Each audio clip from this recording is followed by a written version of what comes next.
दहिवडी नगरपंचायतीच्या नगराध्यक्षपदी भाजपच्या वर्षा राणी सावंत यांची निवड झाल्यानंतर विषय समित्यांच्या सभापतीपदाचे वेध लागले असतानाच सभापतीपद कोणाकडे जाणार याकडे सर्वांच्या नजरा लागल्या आहेत। आज पीठासीन अधिकारी उज्ज्वला गाडेकर यांच्या अध्यक्षतेखाली झालेल्या विशेष सभेत बांधकाम सभापतीपदी रुपेश सुरेश मोरे, आरोग्य समिती सभापतीपदी सुरेंद्र गणपती मोरे, महिला व बालविकास सभापतीपदी विजया रवींद्र जाधव यांची बिनविरोध निवड जाहीर करण्यात आली। निवड जाहीर होताच जल्लोष व्यक्त करण्यात आला। रुपेश मोरे यांनी जयकुमार गोरेंच्या नेतृत्वाखाली एकनिष्ठेने काम केले आहे। जयकुमार गोरे व सोनिया गोरेंचे आज्ञाधारक म्हणून ओळखल्या जाणाऱ्या रुपेश मोरेंना वाढदिवसादिवशी सभापतीपद दिल्याने डबल धमाका दिल्याची चर्चा सुरू आहे। निवड जाहीर होताच ग्रामविकास मंत्री जयकुमार गोरे यांच्या पत्नी भाजपा कार्यकारिणी सदस्या सोनिया गोरे यांनी सर्वांचा सत्कार केला। तसेच सोनिया गोरेंनी रुपेश मोरेंचा वाढदिवस साजरा केला।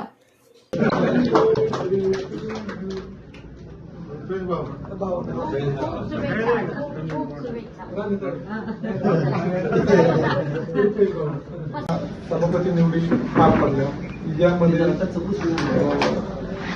आपल्या नगरपंचायतच्या निवडणुकीसाठी पीठासीन अधिकारी म्हणून पाच मॅडम उपस्थित होत्या। त्यांच्या उपस्थितीत निवडी झाल्या आहेत। यावेळी आपल्याला महिला व बाल कल्याण समितीच्या सभापतीपदी महिला आणि बाल कल्याण समितीच्या सभापतीपदी विजया रवींद्र जाधव यांची निवड झालेली आहे।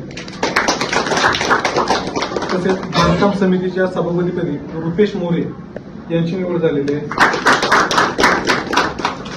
आरोग्य सभापतीपदी सुरेंद्र मोरे यांची निवड झालेली आहे। या निवडी पूर्णपणे खेळीमेळीच्या वातावरणात पार पडलेल्या आहेत। आपल्याला पूर्णपणे मार्गदर्शन म्हणजे सकाळपासून जो उपद्रव मांडला ह्या सगळा कोणामार्फत मिटेल, काय होईल, काय शक्यता नव्हतीच, कोणाचंही एकमत नव्हतं। वहिनी साहेब या ठिकाणी आल्यानंतर 2 मिनिटाचा निर्णय दुसऱ्या मिनिटात पार पडून सगळं खेळीमेळीत वातावरण पार पडून या सभेची निवड झालेल्या आहे। वहिनी साहेब तुम्ही जसा आज वेळ दिला तसा आम्हाला प्रत्येक वेळी जर वेळ दिला तर एवढं म्हणजे गाव स्वरूपी एक येणं काय अवघड होणार नाहीये। एक ठिकाणी येऊन एक संघ होऊन काम करण्यास सुद्धा काय अडचण येणार नाही। फक्त तुम्ही उपस्थित राहावा अशी आमची मनापासून इच्छा आहे। आणि नवीन सभापतींच्या निवडी झाल्या या सर्व सभापतींना मी मनापासून त्यांचं अभिनंदन करतो आणि थांबतो। आज रुपेश मोरे नंतर विजया जाधव आणि सुरेंद्र मोरे यांची आपण निवड केली आणि ही निवड करताना महेशनं मगाशी सांगितलं त्या पद्धतीनं खूप खेळीमेळीमध्ये ही निवड झालेली आणि ही निवड करताना कोणताही दुजाभाव न करता आपण ही नगरपालिकाच मुळात मिळून काम करण्याची असल्यामुळं खरं वास्तविक ह्या दोघा तिघांनी जे सहकार्य विशालनं असेल, सुरेंद्रनी असतील, सागरने असेल खूप चांगल्या पद्धतीनं आम्हाला सहकार्य केलं। त्यांना पाहिजे त्या पद्धतीनं आम्ही त्यांना त्याचा रिझल्ट दिलेला आहे। कारण हा रिझल्ट देण्यामागचा उद्देश एकच होता की अजिबात गोंधळ न होता पुन्हा नगरपालिकेमध्ये पुन्हा हेवे दावे सुरू न होता आम्हाला अशी इच्छा अशी होती की आता चांगल्या पद्धतीनं नगरपालिका कधीतरी सुरू करावी अशी आमची मनापासून इच्छा असल्यामुळं मगासपासून मी सगळ्यांची समजूत घालत खरं तर समजूत घालत असताना हा सगळ्यांना एक करत असताना मला थोडासा वेळ लागला, पण तो अगदी खूप कमी वेळेमध्ये महेश आपण तो सोडवला। आणि मी त्या गोष्टीची एवढ्यासाठी जबाबदारी घेतली की या लोकांनी पण आपल्याला पूर्णपणे सहकार्य करायचं आश्वासन दिले। या सुरेंद्र तुम्हाला पण मी सांगते, तुम्ही सगळ्या सागर तुम्हालाही सांगते, तुम्ही सगळ्यांनी विशाल तुम्ही सगळ्यांनी आश्वासन विकास कामाला पूर्णपणे सहकार्य करणार आहे आणि ह्या सहकार्यानंतर आपल्याला कधीतरी दहिवडी गावाचा राजकारण विरहित विकास कसा व्हावा अशी प्रामुख्यानं आमची विचारधारा आहे।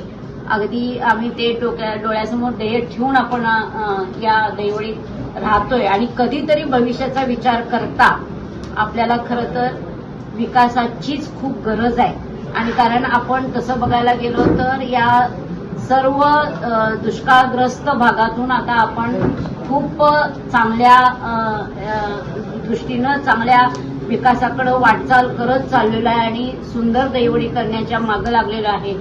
आम्ही जे कामं हातात घेतलेली आहे त्याला कुठंतरी मूर्त स्वरूपेनं आता गरजेचं आहे. दहीवडी आपलं खूप मध्यवर्ती ठिकाण आहे, जिथून आपल्या राजकारणाला सुरुवात होते, विकासाला सुरुवात होते, जिथं आपल्या भविष्याला सुरुवात होते. हे भविष्य जर साधायचं असेल तर सगळ्यांची एकी असणं गरजेचं आहे. बघायला गेलं तर महाराष्ट्र सरकार सुद्धा युतीमध्ये काम करते.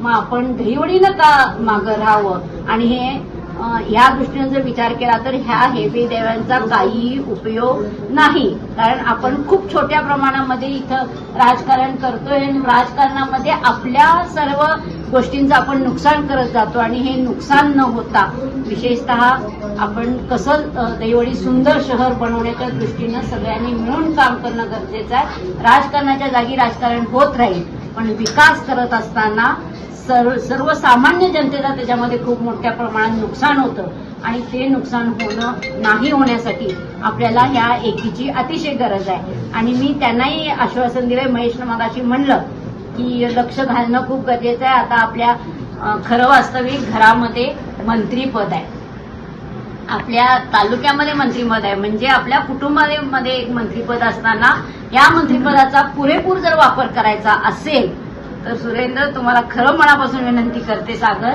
की आपल्याला या गोष्टींची नितांत गरज आहे. आणि त्याच्यामुळं आपण या महाराष्ट्र राज्याचे कॅबिनेट मंत्री ग्रामविकास व पंचायत राज म्हणजे आपल्या या ग्रामीण भागासाठी अतिशय उपयुक्त असं खातं आपल्याकडे जर असताना त्याचा वापर जर आपण करून घेतला नाही तर त्याच्यासारखं दुर्दैव कोणतं राहणार नाही.